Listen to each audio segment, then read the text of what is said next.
everyone has that mental screensaver of Hawaii, the postcard version. Oh, yeah. You close your eyes and you see white sand, maybe a surfer catching a golden hour wave, a Mai Tai with the little umbrella. It is like the ultimate image of abundance, just life everywhere. It is. It really is the definition of paradise. But when you actually dig into the reports, and I'm talking about the heavy stuff we have in front of us today, the wildlife Hawaii data, the historical archives, that image, well, it starts to glitch a little bit. It does. Because underneath that lush green canopy, Hawaii is arguably the extinction capital of the world. That's a title no one wants, but the data really backs it up. We're looking at a landscape that is incredibly fragile.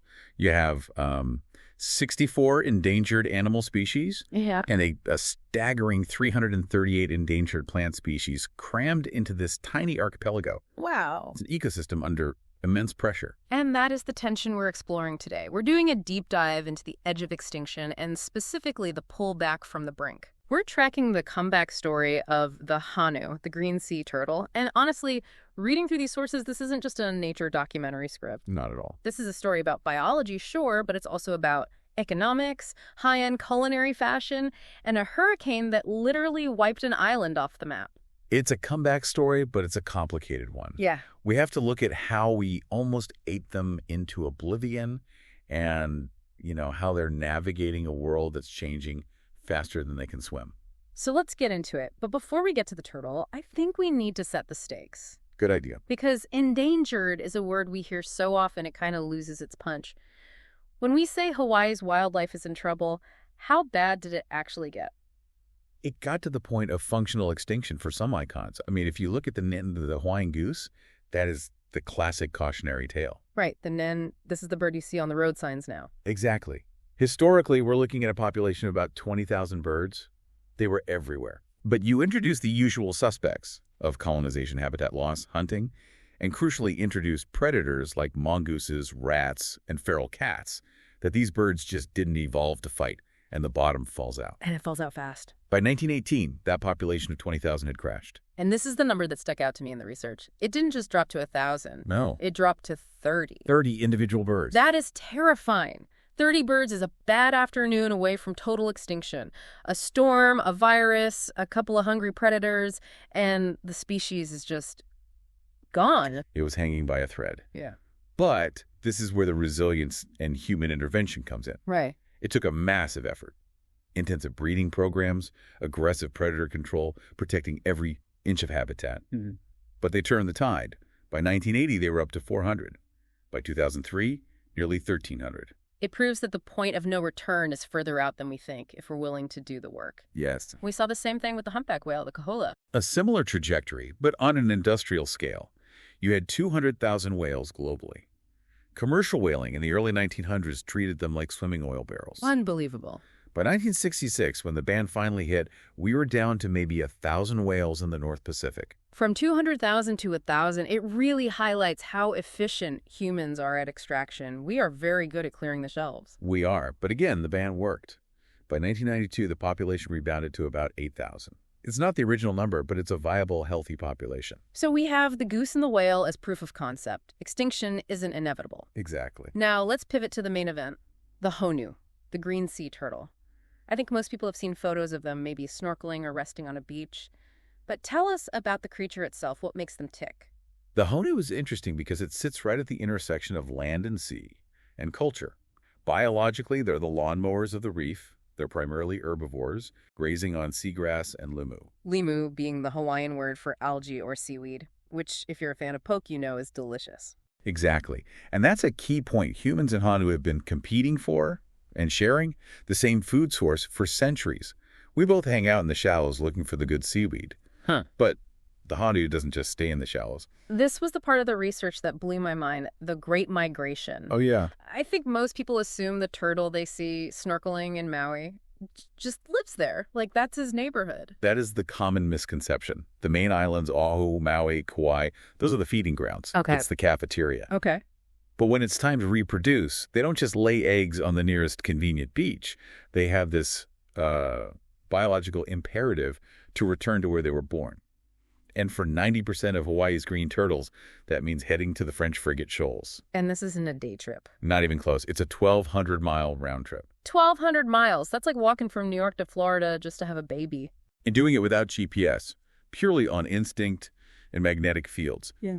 To give you a specific example from the tracking data, a turtle starting at Laniakea Beach on Oahu, famous spot, tons of tourists, has to swim 560 miles one way against currents, dodging sharks, just to get to the nesting site. That is it's pure dedication. So let's talk about the destination, the French frigate shoals. It sounds like something out of a pirate movie. What is this place? It feels like another world. It's located in the northwestern Hawaiian Islands, way out in the middle of the Pacific, about 487 nautical miles northwest of Honolulu. It's an open atoll. Paint the picture for us. If we're flying over it, what are we seeing? You're seeing a study in contrast. Above the water, it's tiny. We're talking about 67 acres of sandy islets. It's barely a speck. 67 acres. But underwater, it's a metropolis. A massive coral reef system spanning 232,000 acres. So it's a massive underwater city with a tiny little penthouse of sand above the waves. That's a great way to put it. That underwater city is home to table coral, finger coral, over 600 species of invertebrates. It's the engine room for the ecosystem. Wow. But for the Hanu, those tiny sandy islets are the most valuable real estate in the ocean. Because that's where the eggs go. Right. And putting 90% of your population's eggs in one basket or one atoll is a high-stakes strategy. It's also a nursery for sharks and the endangered Hawaiian monk seal. It is the biological heart of the archipelago. Okay, so they're tough. They swim 500 miles. They navigate the open ocean. But the sources, they take a turn here. They do. We look at sea turtles today, and we see these majestic, protected, don't-touch animals. But for a massive chunk of history, people didn't see majestic. They saw lunch. It's a jarring shift for a modern listener, but yes, the Hanu was a major food source until remarkably recently. And we aren't just talking about ancient history, though it starts there. It starts with the indigenous Polynesian era, around 1250 AD. The early Polynesian societies hunted turtles extensively. It was a staple meat, viscera, eggs. The sources note that native Hawaiians particularly valued the adult female turtles for their green body fat. Which makes sense biologically. That's the most calorie-dense part of the animal. If you're subsisting off the land and sea, you need that fat. Exactly. And the archaeological evidence suggests this pressure was significant.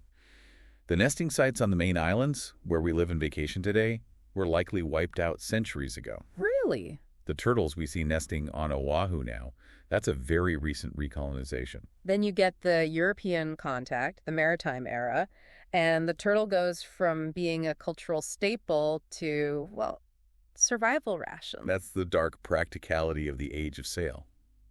Sailors realized that sea turtles are incredibly hardy. You could capture them live, stack them in the hold of a ship, and they'd survive for weeks or months without food or water. So it was a guaranteed source of fresh meat. On a 3-month voyage, yes. It was basically a living canned good. That's grim. It is.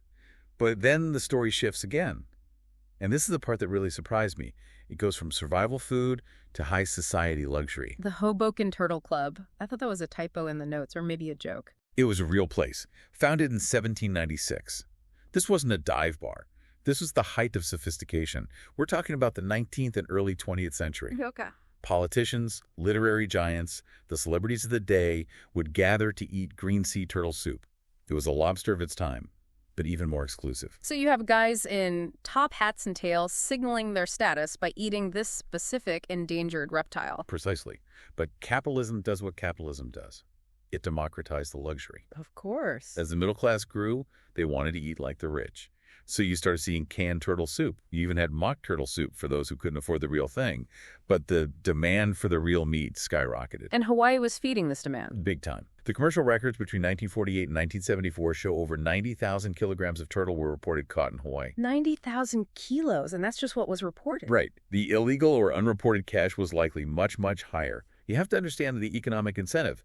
As late as the 1970s, a single turtle, between the meat and the shell for jewelry, could sell for $100. And $100 in 1970 is what, $700 or $800 today? Something like that. If you're a fisherman, that is a massive payday for one catch. So you have a species that takes 20 to 30 years to reach sexual maturity. It has to swim 500 miles to lay eggs. And now it's being hunted on an industrial scale for soup and jewelry.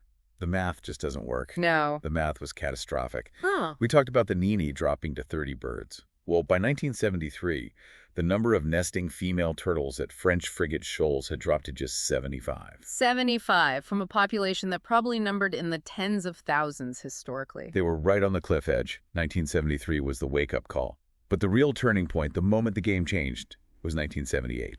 The Endangered Species Act. That was the shield. In 1978, the green sea turtle was listed under the ESA. Harvest became illegal. Overnight, the market collapsed. So no more turtle steaks, no more soup. No more shell jewelry, it was done. We often hear about laws being passed, but enforcement is usually the problem. Did this actually translate to the water? The data is undeniable. It worked. A survey conducted between 2002 and 2015 across 53 islands found over 300-400 turtles, and over 90% were green sea turtles. And the growth rate, that was the part that stood out. In Hawaii specifically, the population has been increasing by an average of 8% per year. 8% per year. Remember that low point of 75 nesting females in 73. By 2003, that number hit 470. That's a solid exponential recovery curve. It is incredible. It shows that if you just stop killing them, nature is desperate to bounce back. The resilience is built in. It is, but... There's always a but in conservation. There is. We solved the hunting problem. We aren't eating them anymore. But we've introduced new problems that might be even harder to solve. We've changed the board the game is played on. You're talking about the habitat itself. Yes. Remember we said 90% of the nesting happens at French frigate shoals. Right. Well, in 2018, Hurricane Walaka barreled through the Pacific. And this wasn't just a storm. It was a direct hit on that penthouse of sand we talked about. It was devastating. The hurricane virtually destroyed East Island, which was one of the primary nesting sites within the shoals. It just washed it away. That's heartbreaking. Think about that biological drive. You swim 500 miles, battling currents, driven by millions of years of instinct to go to the specific beach where you were born. And you get there. And the island is gone. It's just underwater. It's a massive blow. And it highlights the danger of climate change. Rising sea levels and more intense storms threaten these low-lying atolls. If the sand disappears, the next generation doesn't happen. So how are they handling it? Is this the end of the recovery? Researchers are watching very closely. The good news is turtles are adaptable. They've survived for millions of years. They're looking for new nesting sites. They're not giving up. No. But it means we have to be even more careful with the habitat that is left. Which brings us to the final threat, the one that's standing on the beach right now holding a smartphone. Us, the loving them to death phenomenon. It's a real problem. It is, because the population is recovering, which is great. Encounters are way more common. You go to Laniakea or you're snorkeling in Maui, and suddenly there's a 200-pound turtle right there. And the impulse is to get close, take the selfie, touch the shell. And that is exactly what you cannot do. The sources are crystal clear on this. Let's break down the rules, because I think a lot of people don't realize this isn't just etiquette, it's the law. Correct. For sea turtles, the magic number is 10 feet or 3 meters. You need to give them a clear path to breathe and rest. If they change their behavior because of you, you're too close. And for the other animals we mentioned? It scales up. For Hawaiian monk seals, it's 50 feet. For dolphins and small whales, it's 50 yards, 150 feet. And for the big humpback whales, you need to stay 100 yards away. A full football field. A full football field. And if someone decides to ignore this, if they want that viral TikTok video of riding a turtle, they should be prepared for a viral mugshot. Close interaction, which includes touching, chasing, or even just disturbing them, is a violation of the Endangered Species Act. And the penalties aren't a slap on the wrist. No. Fines range from $100 up to $10,000. In serious cases, you could face up to a year in jail. A year in jail for a selfie. That is a terrible ROI. It really is. NOAA, the National Oceanic and Atmospheric Administration, is very aggressive about this. They actually encourage people to report harassment. Okay. And here's a pro tip from the sources. If you see someone harassing wildlife, take a video, not a photo. Why is video better? Context. A photo freezes a moment. It might look like the turtle swam up to the person. A video shows behavior. Yeah. Did the person chase the animal? Did they cut off its path to the ocean? That context helps law enforcement make the case. So don't just get mad, get evidence, be a responsible observer. So exactly. We are guests in their home. We need to act like it. It's a powerful arc. We started with this idea of a fragile paradise. We tracked the honu from being an ingredient in soup, literally a commodity priced at $100, to a protected species growing at 8% a year. It's a remarkable journey. We've seen them survive centuries of hunting, and now they're navigating hurricanes and vanishing islands. It proves two things simultaneously. How fast humans can break a system, and how effectively we can fix it when we decide that the animal is worth more than the soup. But it feels like we're in a new chapter now. We aren't hunting them, but we are. We're crowding them. We are. And that is the question I want to leave listeners with. Yeah. We successfully moved from the era of exploitation to the era of protection. That was the hard work of the 20th century. Sure. But now we are in the era of coexistence. What does that look like? It means the population we saved is coming back to a world that is much more crowded than the one they left. We've built hotels on their nesting beaches. We've changed the climate of their ocean. The recovery is real. But is the habitat stable enough to support the population we worked so hard to save? That's the balance we have to figure out next. It is. That is the heavy lifting for our generation. We saved the turtle, now we have to save the turtle's home. Well, next time you're near the ocean, whether it's in Hawaii or anywhere else, keep your eyes open. You might just see a survivor swimming by. Just remember, keep it to 10 feet. Thanks for joining us on this deep dive. Stay curious and respect the wildlife.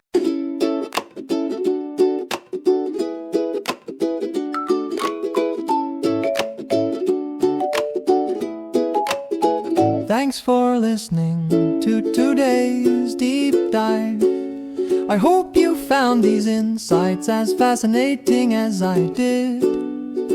For more details or to read the original articles, please visit my website at VideoWildlife. If you're planning a trip to Oahu and want to experience these stories in person, you can book a private tour directly through the site. Until next time, stay curious and respect the wildlife. Mahalo.